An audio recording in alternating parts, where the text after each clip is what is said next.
And I was like, man, I felt good. Like it was just the strength was going up so much in comparison to other cycles where I was always using, I would always use test and trend and master on. It was just so much stuff.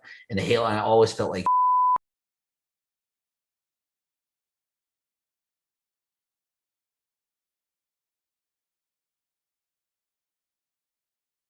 is there a cycle, dosage product that you felt was like, this is the banger. This is how I feel my best. I wish I could live my life like this.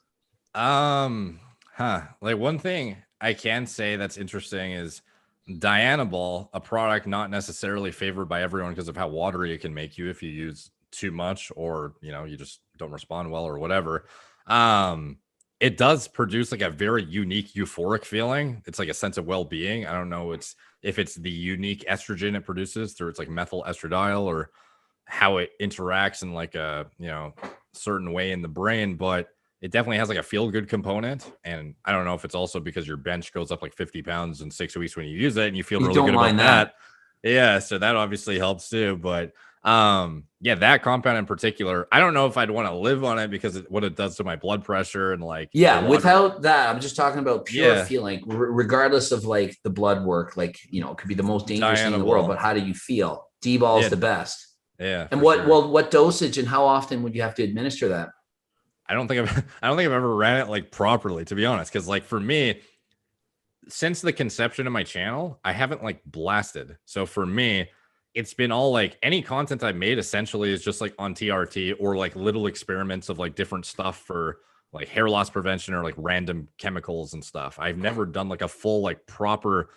I haven't used D-ball like since before I knew how I would use it now properly. So like in the past, me saying how I use it is not how I do it now, but I used to use like 30 to 40 milligrams every single day, which at once or split into like 2 a day or whatever. Now, if I was going to do it, knowing its half-life, it's liver toxicity, blah, blah, blah, I would probably be doing it acutely around a workout window only on days I train.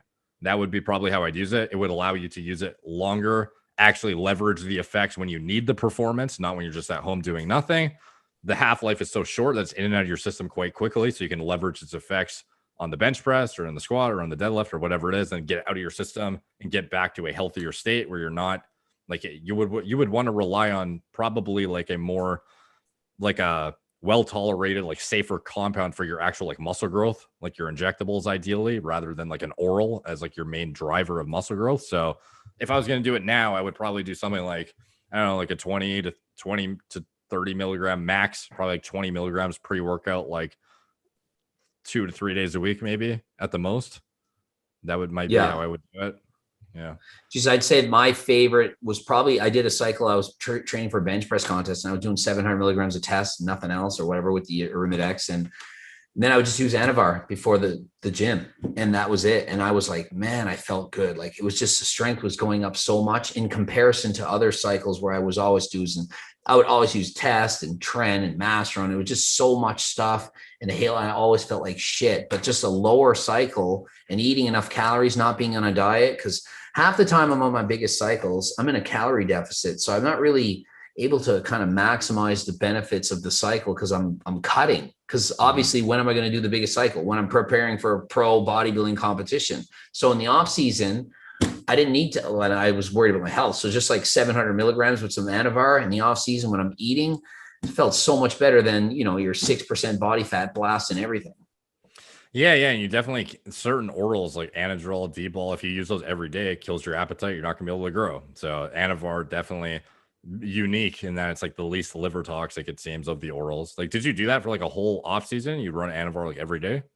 Or I've only done Anavar as long as 3 months as the longest period of time. I've in the off seasons, I've been usually like, I would go off for that 12-week period of time, just kind of train through it. And you don't really know it. Like after a bodybuilding contest, you're so dehydrated and you're basically shredded. You have like no energy. So then I go off the cycle and I'm eating more. My body fat's going up. So you don't really notice you're off. You almost just, I just feel better. So despite being like off and doing a PCT, I'd literally feel better off gear because I'm eating again and I'm getting stronger, natural. People be like, oh, you're probably still on gear. I'm like, no, I'm off, but your weight's slightly going up, but you're losing a little bit of fat, you're losing a bit of muscle that you don't really notice and gaining more body fat, but overall you just look bigger, you feel better. And then when you go on a cycle after that, then you really put on some size like at that point. So that's what I was usually doing between like after a show of bodybuilding, just going off versus other people. They literally will like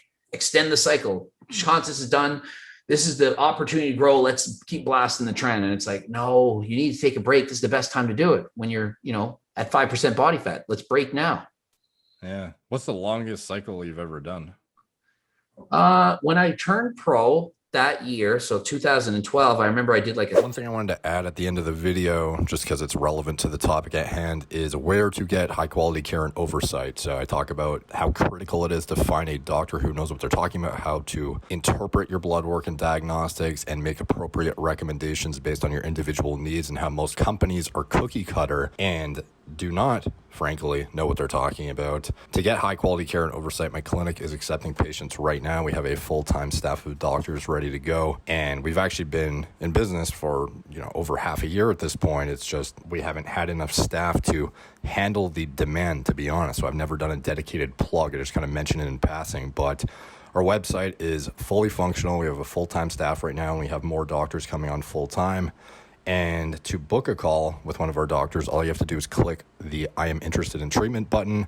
And alternatively, if you just want self-service blood work, you just want to get your own labs and just for the sake of assessing your current health and or using that blood work in the future to potentially undergo hormone replacement therapy or something that may be appropriate, or just assess your what may require optimization or addressing with lifestyle and diet changes, click the I want to buy diagnostic labs button. You can use one of our pre-designed panels. These are panels that I've had input on, as well as all of our patient care coordinators and doctors, and they're kind of designed to be the most cost efficient and or the most comprehensive for certain scenarios.